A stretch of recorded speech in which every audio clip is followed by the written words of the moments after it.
He would be in Memphis on Monday night, have to travel 450 miles up to Louisville, Kentucky the next day. Then he would go from Louisville to Evansville the next day. And wrestled basically for 7 times just in our territory in that 1 week.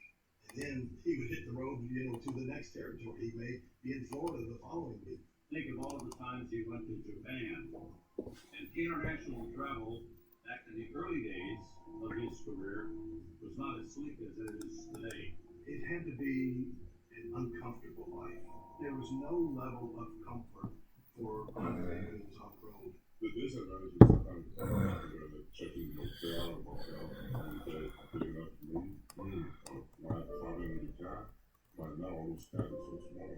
That's right. There was never a bed, there was never a knife, there was never a fork, there was never a chair. It was like if you had to smell baby furniture, you were going to a dollhouse. I just remember the 14-hour flights from JFK to Narita to Tokyo that I knew he could not go in the bathroom.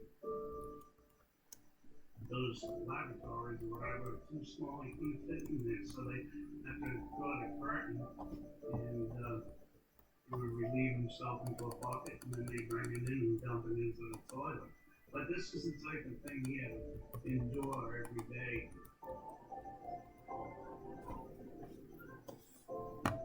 When we walked through the airport, so he got ahead of me, I hear all the unkind things that people would say as he walked in. Oh God, it just broke apart. I felt like these people don't even know this guy. They were making fun of him. They perceived him as a freak of nature. And that hurt Andre more than anything. This guy was very sensitive. People never saw that side of him.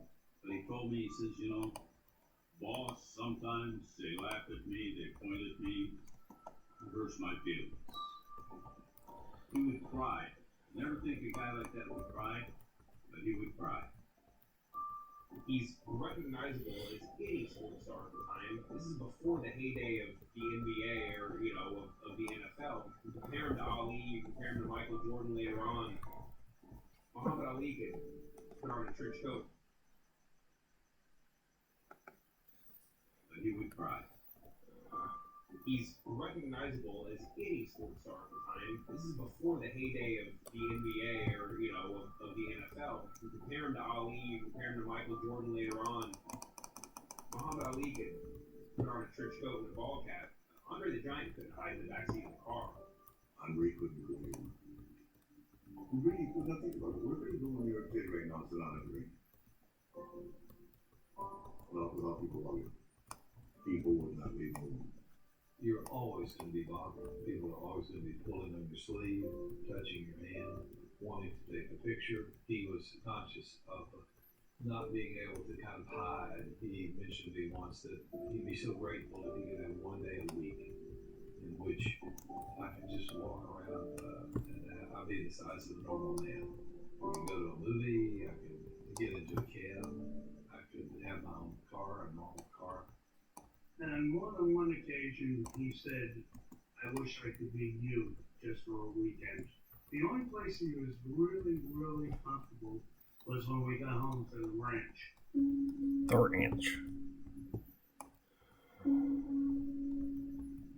In Charlotte, where the Prophet Promotion was, he became friends with a guy that lived there who was from Ellerbe. So they would come to Ellerbe to visit. And he liked the town, and so he decided to buy the house. My husband at the time, Frenchman, he had met Andre when Andre was in Louisiana. He called up and he asked if we wanted to move up and take care of his house, and he had a house in Ellerbe, and he wanted us to live there. He told me that it reminded him of France and the little town that he grew up in. He could just come here and be himself. He could go to a convenience store, which you couldn't do in the real world. I don't know of anybody that even came up and said, can I have your autograph or can I take a picture? He would spend time cutting trees and chopping wood and the type of things that he used to do on his family's fine.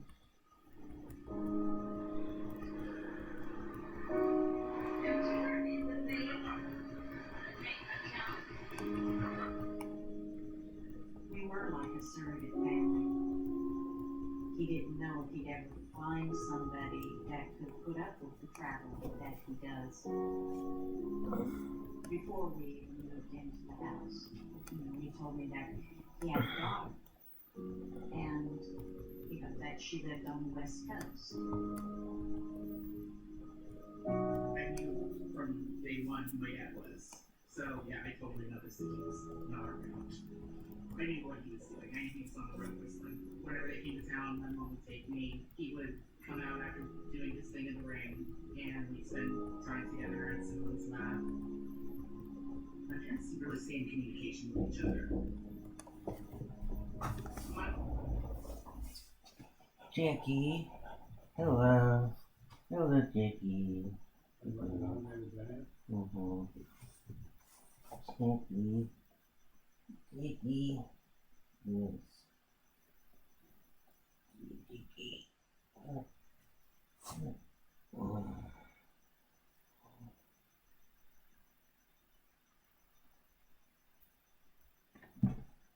Playing Minecraft, I don't want to die, okay? Let's go, Jackie, no. Jackie, come. Let's go, you need to go potty. Oh, there comes Sally. Sally, what you doing? Let's go, puppies, let's go. Sally, let's go. Out. Yeah.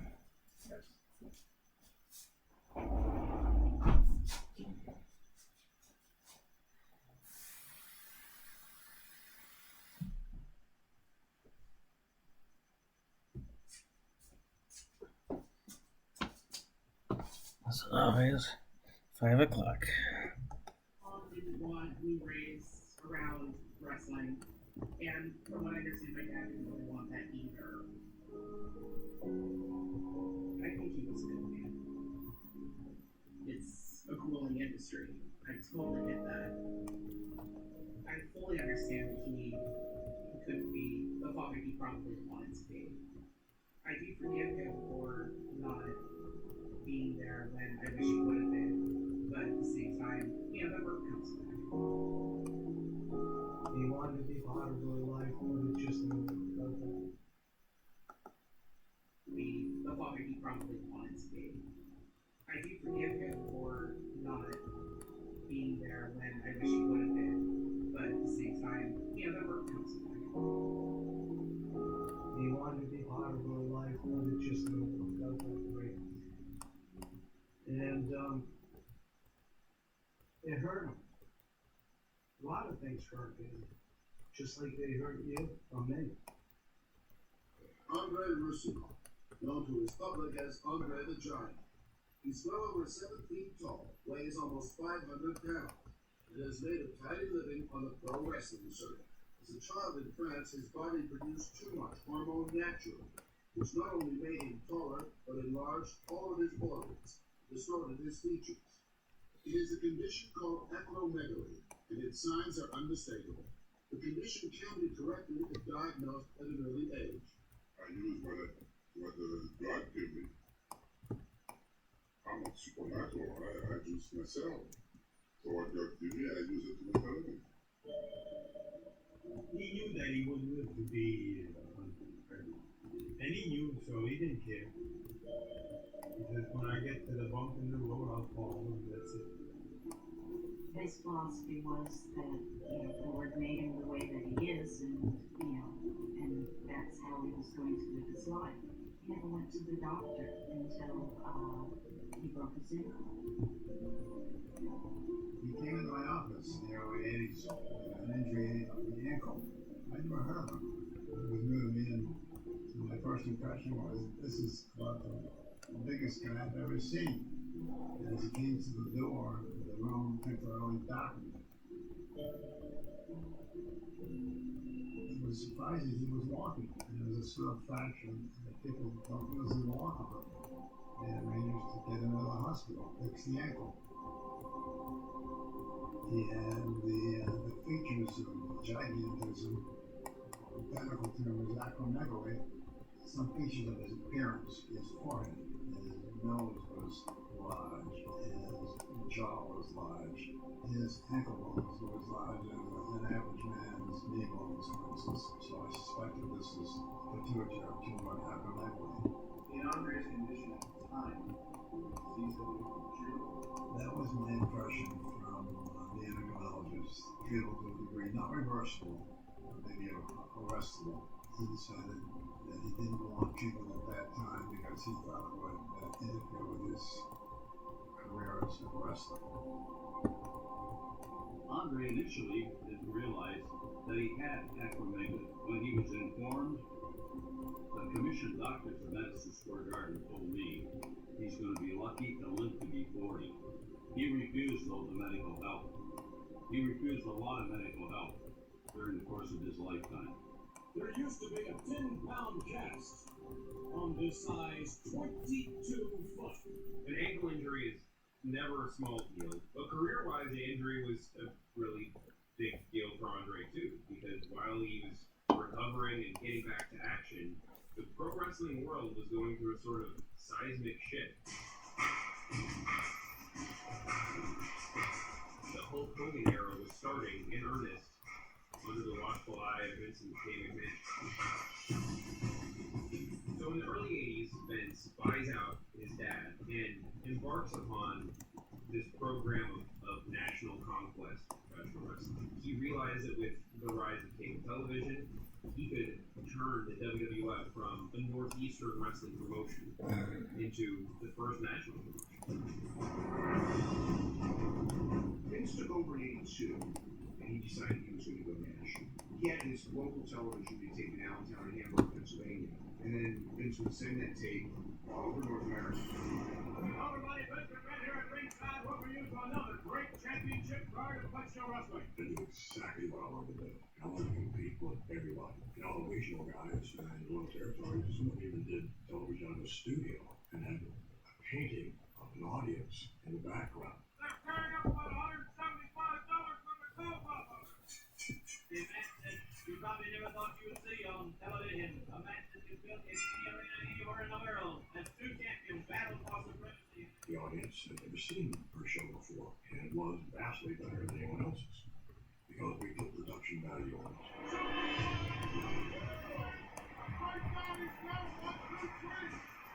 The top stars from all these territories were calling up Vince McMahon saying, hey, I want to come work for you. The Macho Man, Randy Savage. Oh,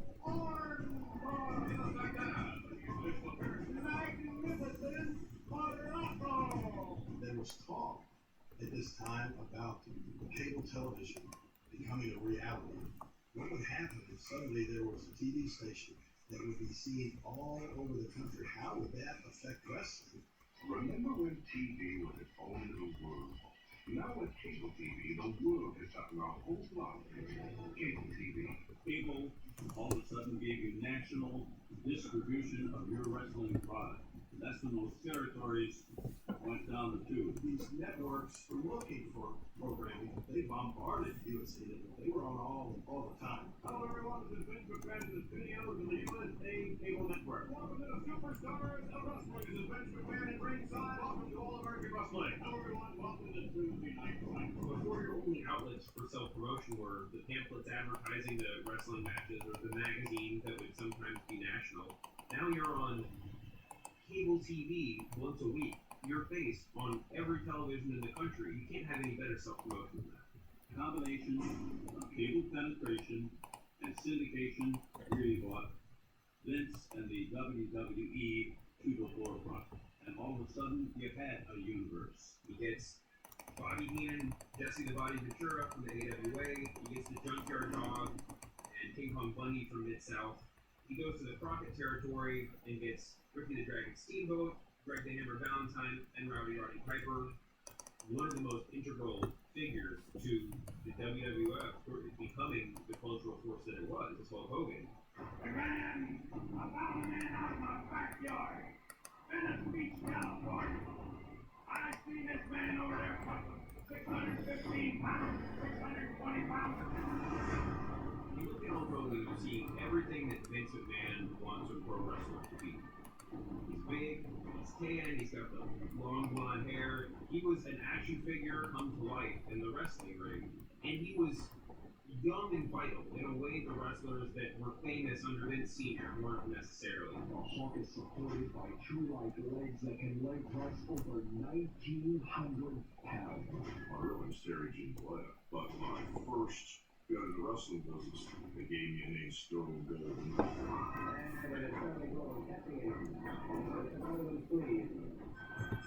Memphis with Jerry Lawler, wrestled was Terry the Hulk Boulder. And then Vince McMahon Sr. got me and gave me the name Hulk Hogan. And when I asked him why Hogan, he said, well, we have all these ethnic wrestlers. Chief J. Strongbow for the Native Americans, Bruno Sammartino for the Italian Americans, Ivan Putski for the Polish Americans, and Europe, Hulk Hogan for the Irish Americans. It was the character, the look. I grew up watching this stuff.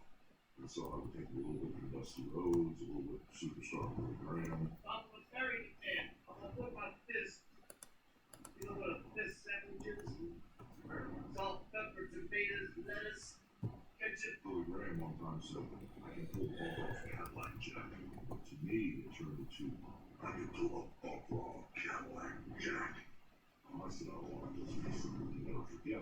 With all the fans in every arena, I feel like 1,000 Hercules in one, the 20 swords pythons are undefeatable. Hogan was picked to be in Rocky III. Sylvester Stallone wanted to do a boxer versus wrestler scene. Tonight we have a most unlikely match for you, a punch against the wrestler. Coming after you, outlaw. Let's call it off. Oh, come on, it's a charity. Back in the day when wrestling was still regional territorial, it was just a one-dimensional audience. When they saw me standing in the ring with Stallone, the tan, full head of hair 35 years ago, I think it made wrestling more than one dimensional. You're like, oh my God, that's what a wrestler looks like. All fight, people! All fight! My coach has gone absolutely berserk. I think it changed the dynamics of what wrestling was to the mainstream audience.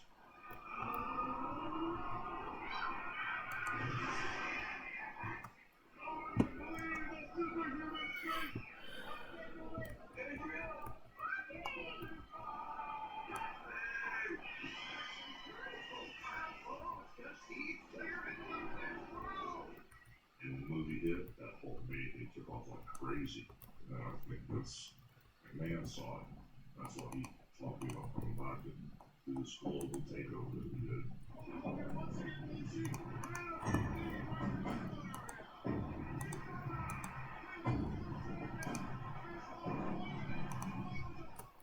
title match he master of art, and they had the big celebration, and Andre Stereo was essentially endorsing him.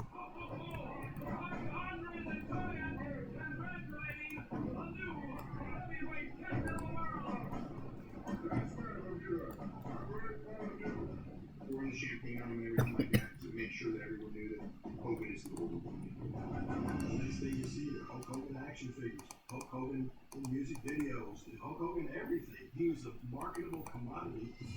I was getting a lot of momentum. You know, we had mainstream coverage with MTV, and they were the new kid on the block as far as TV content. They were red hot. It was just like a perfect storm. It all just came together at the right time. When it broke loose, it really exploded. I know I was there for WrestleMania 1, and that was absolutely the biggest thing I'd ever been involved in professional wrestling.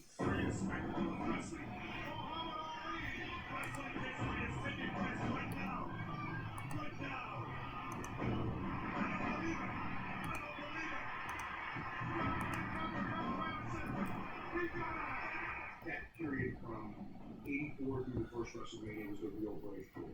It became more of an entertainment vehicle as opposed to the old wrestling. Andy Warhol, your impressions of what took place earlier on here. That 2-year period was huge in changing the whole face of business. In the 70s, pro wrestling was still sort of a niche attraction. But in the early 80s, we saw this explosion. Hulk Hogan was on the cover of Sports Illustrated, and there were wrestlers appearing on Saturday Night Live. And Andre the Giant gets cast in The Princess Bride, a major motion picture. The Princess Bride is a comedy, it's a fantasy, it's a romantic adventure film. It has everything. It has giant rats, giant eels. It's one of the classic fairy tale movies of all time, and one of the leading characters in it is a giant. That's it.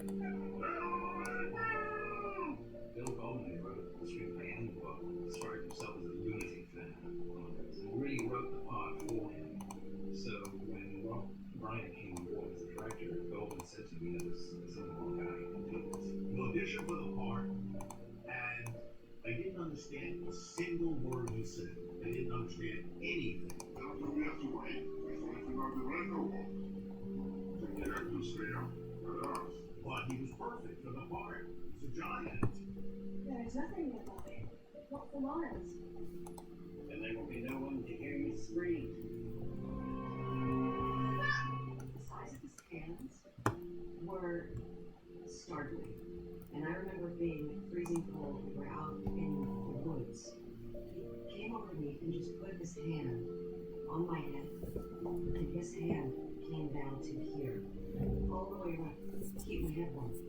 The cliche of gentle giant is Andre. That's what he was. He did not do, bad guy. That was not his thing. Damn, I'm on the Brook Squad. I'm on the Brook Squad. You are the Brook Squad. He had this poetry about him, and a sensitivity that was so appealing. He talked about the village he was from and his parents, and he just wanted to go back there. And he talked about this farm in North Carolina. He said he loves it because nobody looks twice at him. There were two sides to him. There was the performer, who was Andre the Giant, and then there was Andre Russo. The public Andre had to be always on, and the private Andre just wanted to hang out and be one of the guys. That's really who he wanted to be. Just didn't want to be treated differently. One day he came to work and I said, "What did you do last night?" He says, "I went to the bar, I got a little bit." I said, "Honey, what did you drink?"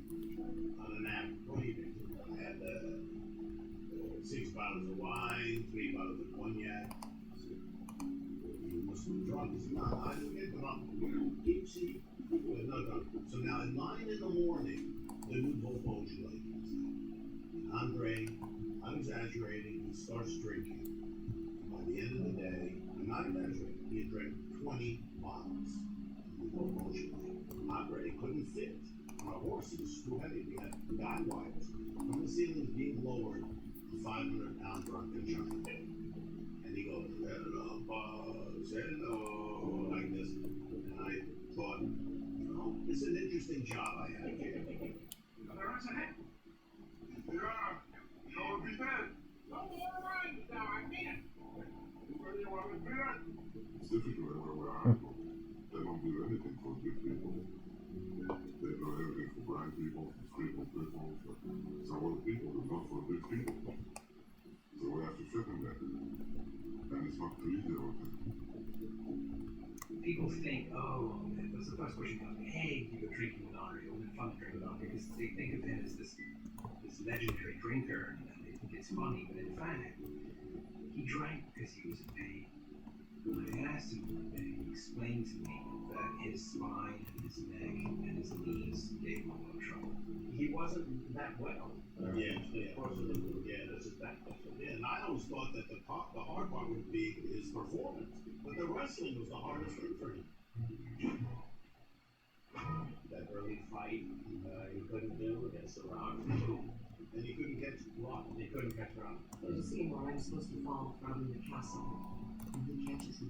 And they had to put me on cables so that he had no weight in his arms.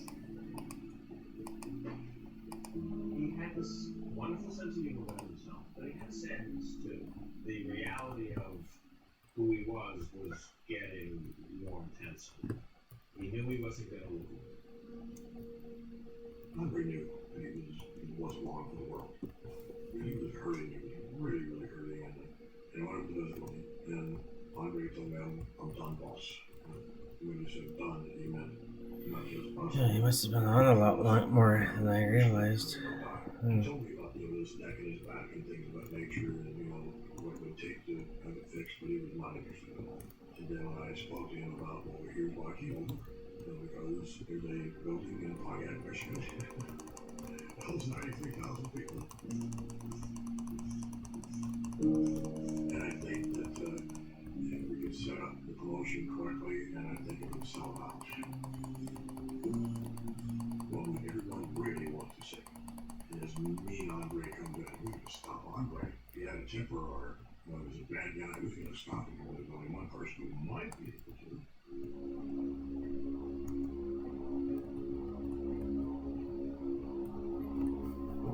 Andre was in bad shape. Andre needed back surgery.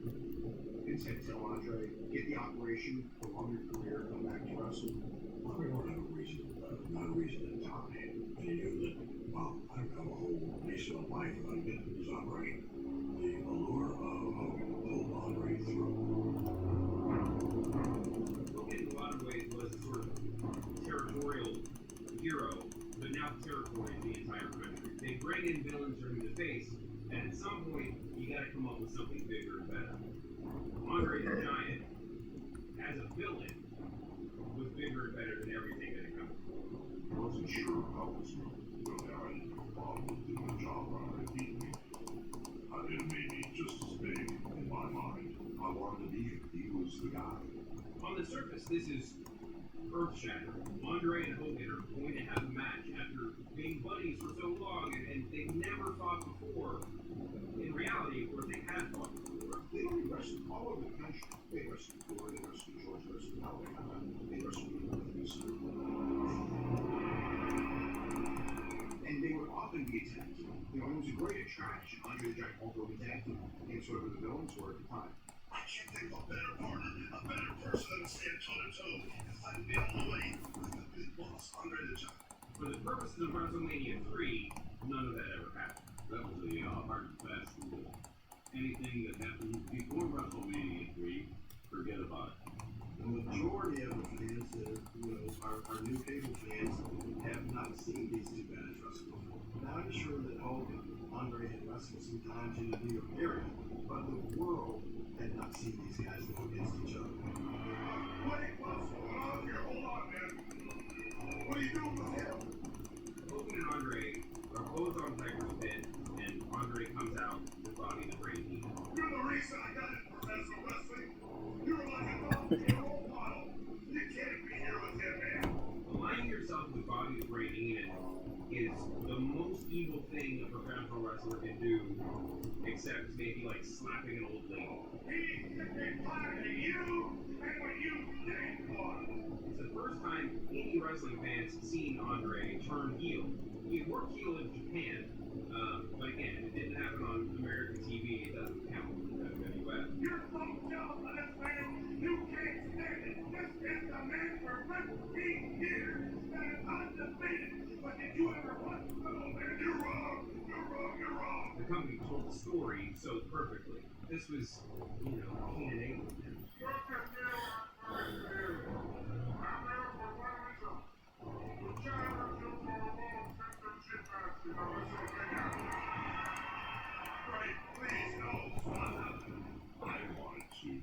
Such emotional moments.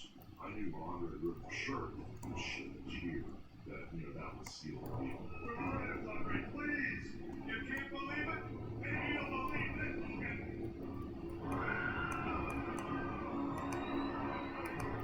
What are you doing, man? It's paper up on my finger. And you see, he's ripping the shirt. I'm trying to stick it behind me, jerking it back and forth.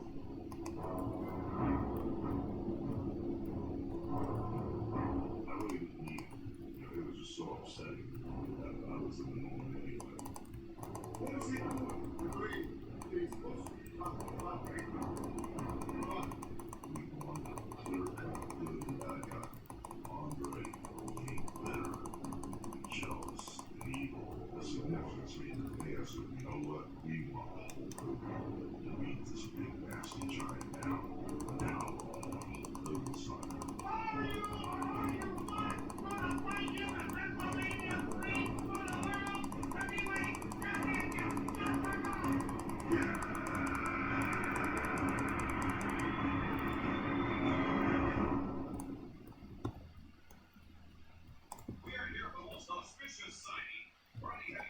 title match in history, as you all know. It was mine now. Because Andre had been such a revered character for so many years. He was the kind of guy that people could relate to and felt that they knew the real Andre and that he was genuinely a good guy. All of a sudden, we're going to create a new character, totally different from anything that people have ever seen, and that's the bad guy Andre the Giant. You never once gave this man an opportunity. Now he got that opportunity. In the fans' eyes, they were shocked. When you tore my shirt off, man, when you tore the cloth, you tore the heart and soul out of all of the closest, man. That's just me. For fans of my generation, that wasn't just the first time we'd seen Andre as a heel. That was the first time that we even thought about morality on that level. We can't possibly imagine Hogan losing, but we also can't imagine him beating Andre the Giant. You know, it's crazy, but we would really talk about these things like we're talking about Ali Frazier. Both are physical phenoms. Andre stands 7 foot 4 inches and weighs 525 pounds. We were kids. We were breaking this down like it was a real sporting contest, even though on some level we knew it was fake, right? That it's just like, how could it possibly go? Hulk Hogan, champion for over 3 years. Andre the Giant, undefeated for 15 years. It promises to be the greatest title bout in wrestling history. Hulk Hogan versus Andre the Giant in WrestleMania 3, Sunday afternoon, March the 29th. Andre was in dire straits when it came to his health. He had the back surgery, and he was walking around on a cane. And I said to myself, that's going to be your main event, WrestleMania 3. How are these two guys going to pull this off? Andre didn't let Hogan know a whole lot about what he could or couldn't do in the ring. And I think that kind of weighed on Hulk Hogan in the back of his mind for a match of that magnitude. It bothered him. Hogan was really concerned that Andre wasn't going to go anymore, and Andre did not want Hogan to know. Terry had so much respect for him. Andre, he just wouldn't come up. Andre would say, "Are you going to put me over? You know, you got to do that because it would be disrespectful." So there's always this bit of doubt. Hogan kept coming to me. Are you sure this can put me over? No problem. You know, are you sure? No, he's going to do it, Terry. He's nervous. Because Andre is playing. I'm going to do what I want to do. I keep asking this, what do we do for a finish? Because I don't worry about it, I'm going to talk about it. Finally, we're in Detroit, okay? The night before WrestleMania. Because what do you picture the match as? It's Jameer Yelly.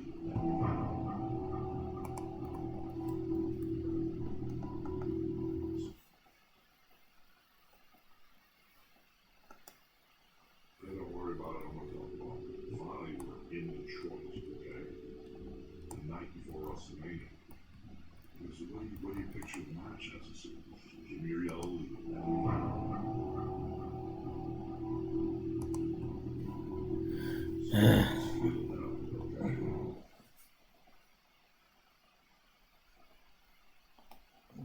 Finally, we're in Detroit, okay?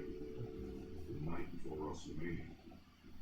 So what do you picture the match as? It's Jameer Yelly.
don't remember him telling me that you're gonna win. I never remember him saying that to me. I never remember saying, you're winning.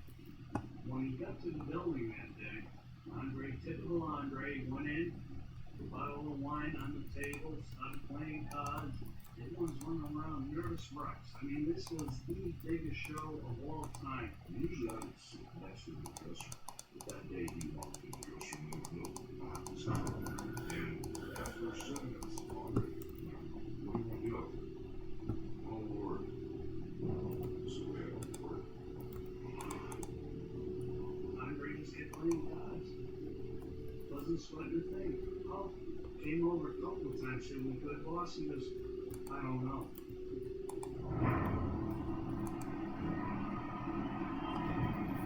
Andre the Giant, just moments away from your stepping through the ropes and in the ring to meet Hulk Hogan in the biggest title match of all time. I'm going to get your thoughts. You'll see me now. And I'm ready to win. I'm ready to. I'm going to take the claw. Come back by the front and come out. With the wall, now, I'm battles. We're getting ready to go out the main event with 93,000 people, and maybe Andre changed his mind. And I believe this too. Vince wasn't completely sure. This is the main event of the evening. There was this incredible buzz. When it was time for the main event, and that's a sight to behold, just Andre on that cart going to the ring, and how big he is standing next to Bobby Heenan.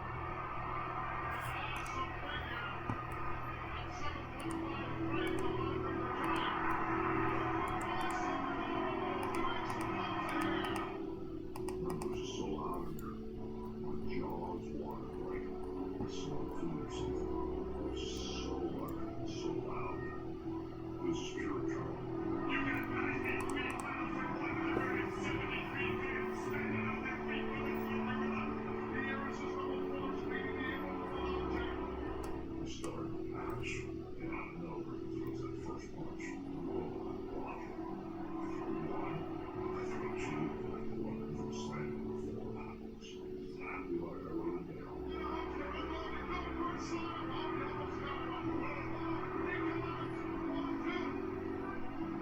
He pulled himself up on the ropes. I'm waiting. Next minute, slams me.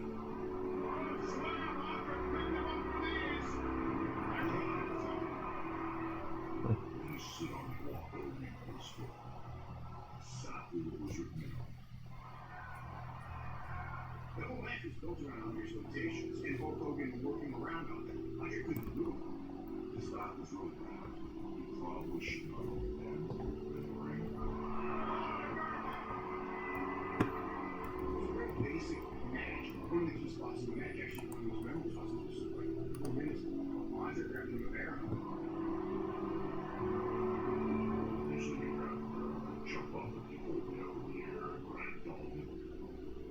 I wouldn't do any of that. I made sure I stood up straight so he could stand as straight as he could.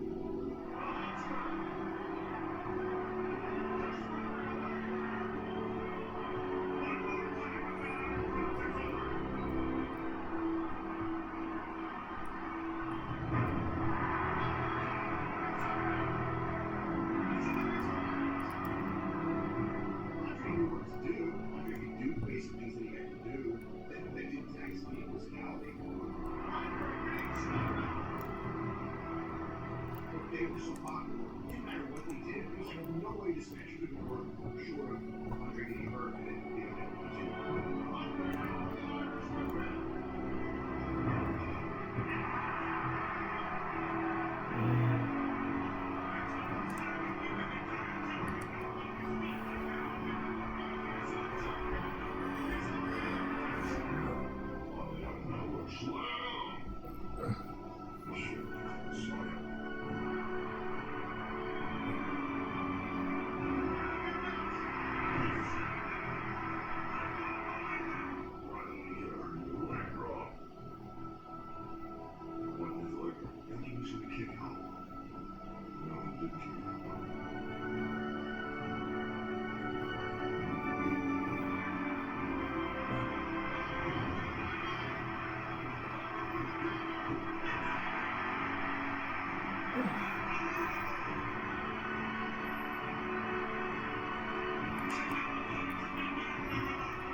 he knew much more than all of us.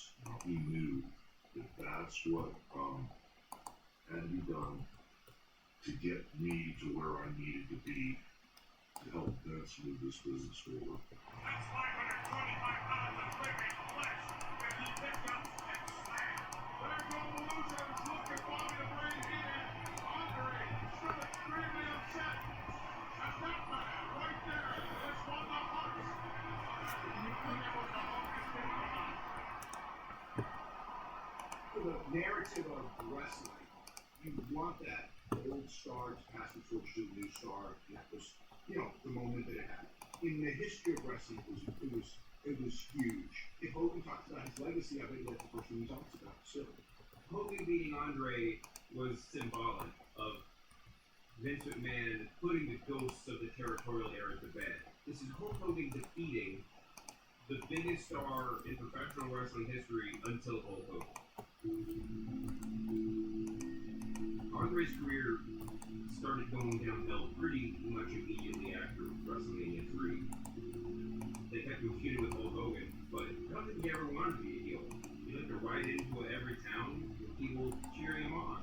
And that sort of reaction is addictive. It's harder to be booed when you go out in public, especially if you're 7'4", and it's impossible to hide from those sort of reactions. At one time, Andre was a hero to young, old, white, male, female, and man. Everybody loved Andre. But now, for a son of my brother, whatever it is outside the ring, the fans are letting him know he's not very welcome here. It was over a matter of time. You didn't see it every day.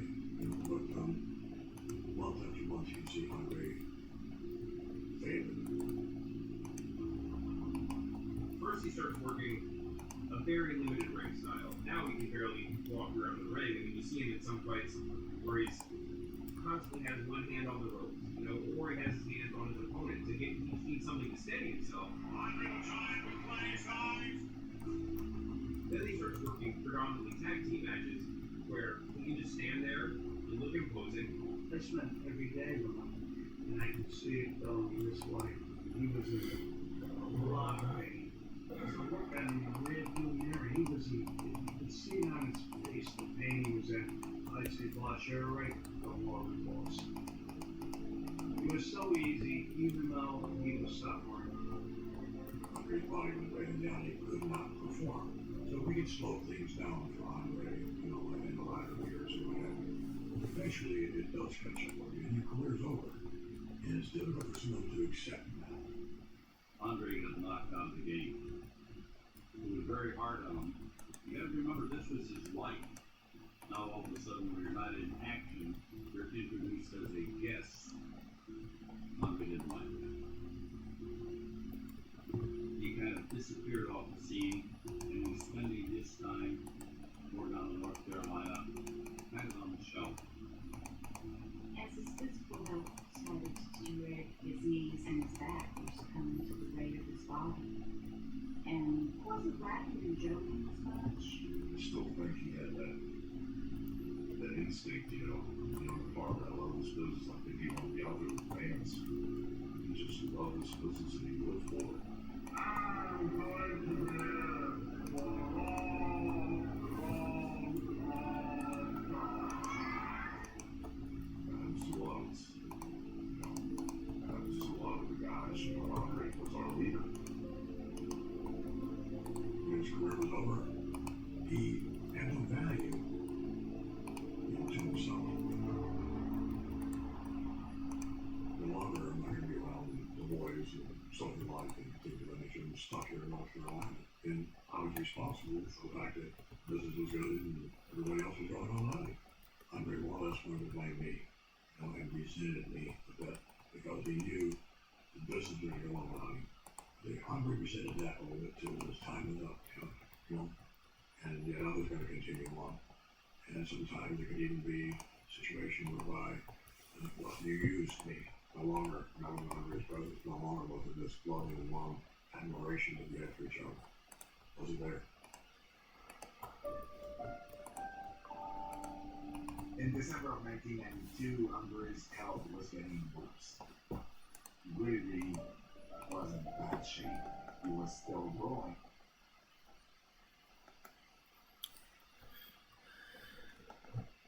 Loving and warm admiration that you have for each other.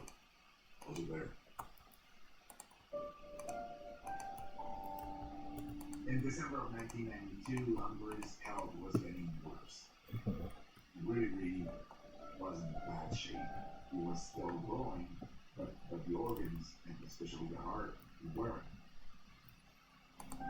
His father had been sick and in and out of the hospital, and he flew back to France. Qui était encore originaire à cette époque-là, et qui lui a dit va voir ton père parce que c'est la fin. Il a pris l'avion, il est venu, et il avait du mal à marcher. Et il est venu, il a vu son père, mais c'était la fin.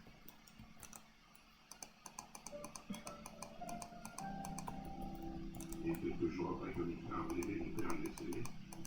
Lui, il a pu rester un peu de temps pour rester avec la famille. I get a call saying that his father had passed and he was staying there for the funeral. While he was in his hometown, he had been sitting in the local bar restaurant with his friends. His skin tone and texture in the pictures, he just looked so bad. I don't know, it's almost like it already looked like he was dying.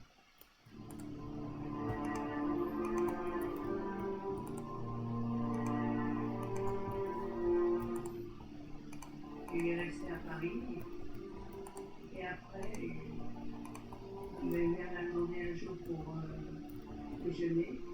On a attendu.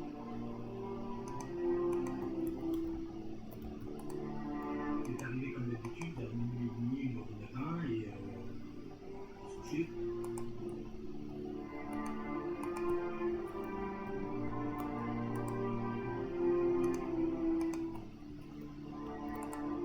Le lendemain, vers 9h30, comme d'habitude, le chauffeur est venu chercher. On a appelé dans sa chambre, il est pris des bains. Le fait qu'il ne répond pas, on l'a rappelé vers 11h, on l'a rappelé à 15h et vers 15h30. On a dit c'est mon père qui était directeur de l'hôtel de l'époque, et personne ne répondait, donc on est obligé de forcer la porte. Et en forçant la porte, on a vu qu'il était décédé dans son lit. One of the legends of the professional wrestling world is dead tonight. Andre Lisimov, better known as Andre the Giant, died of an apparent heart attack in Paris. The professional wrestler known as Andre the Giant died in Paris of an apparent heart attack. He was 46 years old. We all have regrets in life, but I wish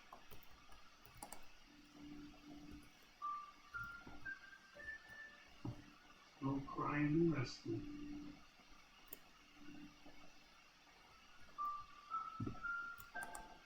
I wish I could have been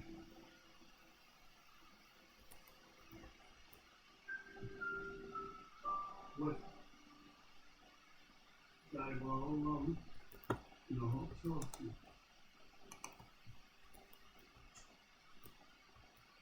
Can't change that now, can I?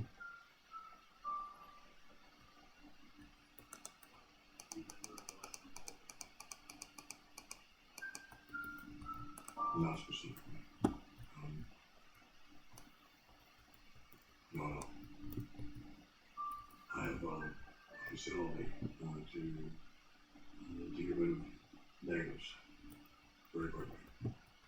And if something hurts me, I can move it.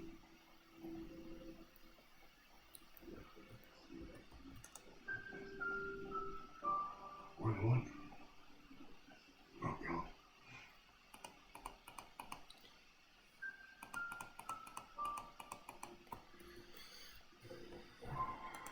He was special.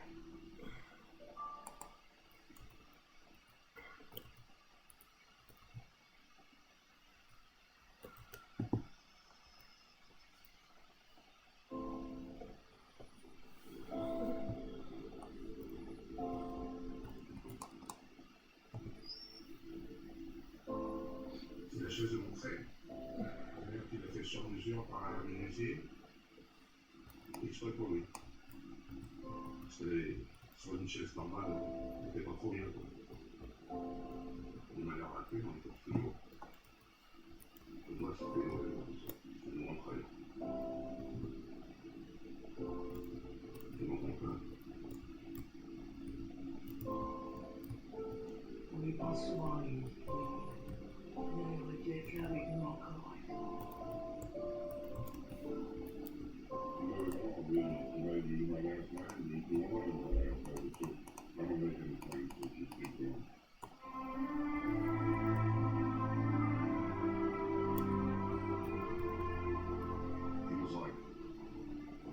He was like, there's something, he's like a big part of me. How do you replace that? He was the guy. He always will be the guy. I don't want to be the second, I just want to be the giant. I just want to be over the giant. Andre never needed a costume. He never needed to paint his face or wear strange robes. He was absolutely unique.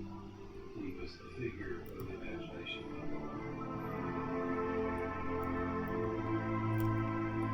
We're a myth-making people. That's how we understand ourselves and the world around us. He's not the only real person around whom mythology is grown. William Wallace, Vlad the Impaler, like Davy Crockett, these are real people around whom these incredible mythologies grew over the years. Andre the Giant is one of those people. He is at once a real human, but at the same time, he's a mythological figure. I have to make everybody happy, and that's why I'm probably over the wall. I want to make everybody at the church get blind, and I want to say that we'll do it the way.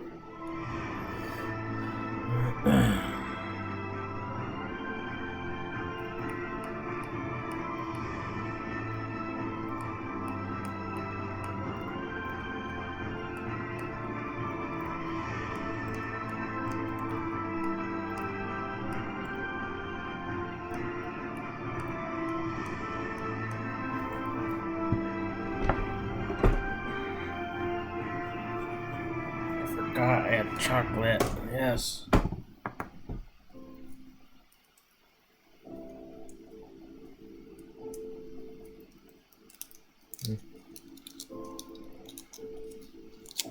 Chocolate.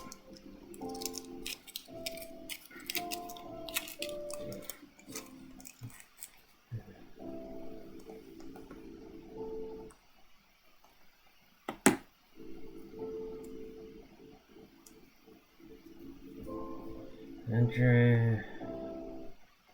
Career span 27 years, 6 continents, and over 5,000 matches.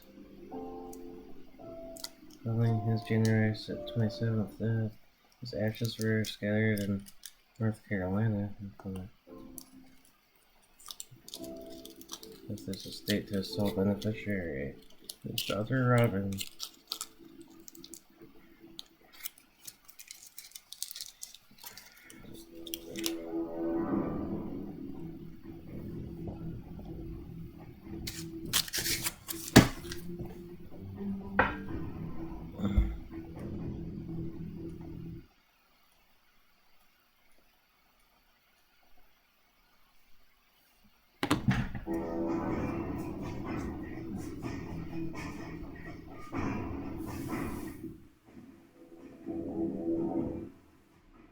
This has been a presentation of HBO Sports.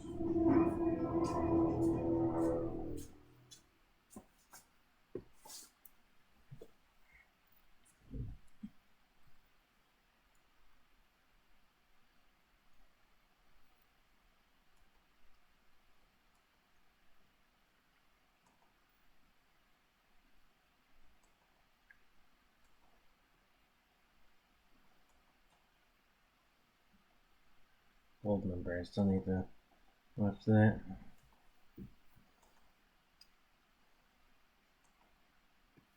So many movies. Especially I was too young at the time to watch them. Back to the Pioneer. Probably watch it. All the Batman movies.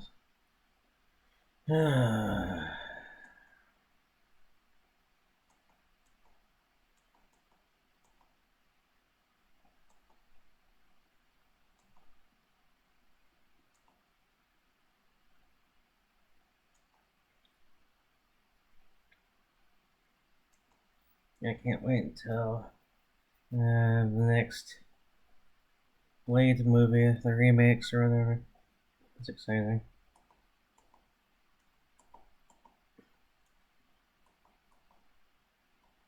Might as well watch Brexit with Benedict Cumberbatch.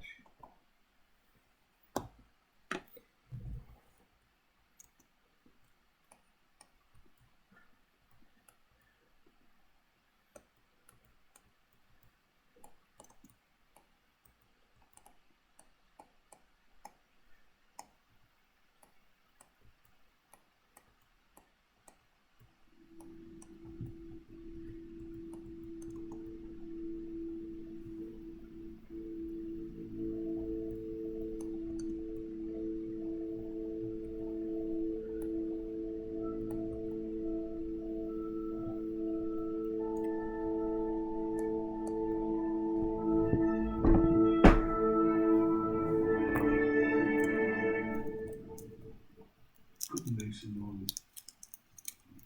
An actual noise. Did you know that? I feel I should almost apologise. It says here you basically ran the Leave campaign, and yet, I doubt most people have ever heard of you. It grows. It's been growing for some time. Must be annoying. Those bars. Come grow and seek the limelight.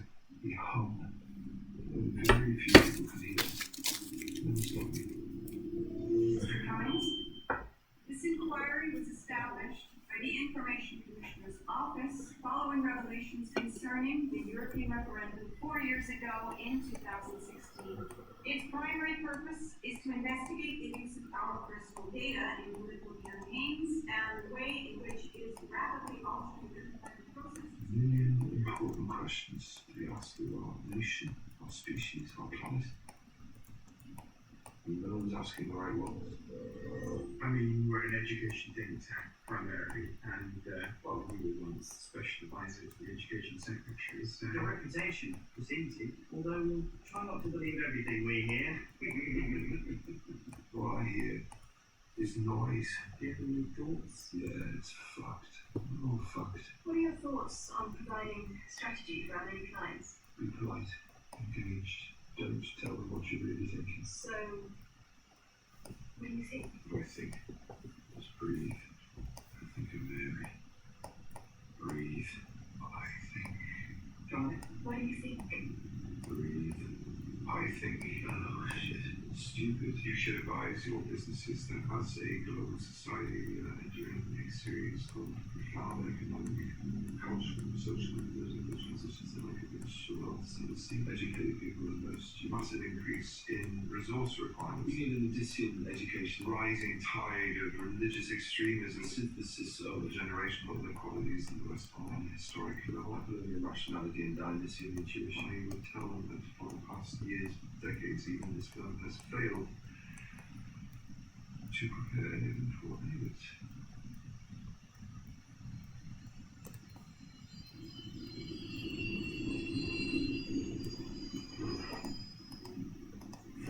It's not like as if the UK's experienced anything like Brexit before. Brexit will never be a win-win. The course that Brexit will take. No deal Brexit. A multiverse of different branches of history. Brexit.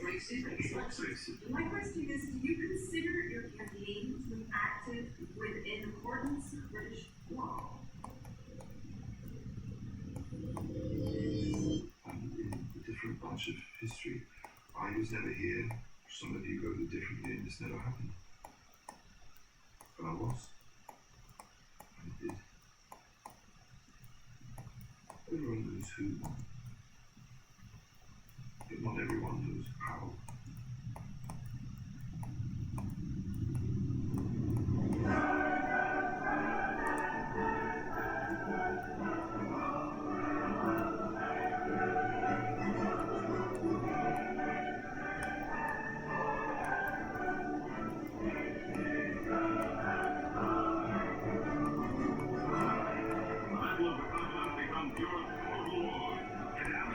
Churchill proclaimed the need for a united Europe.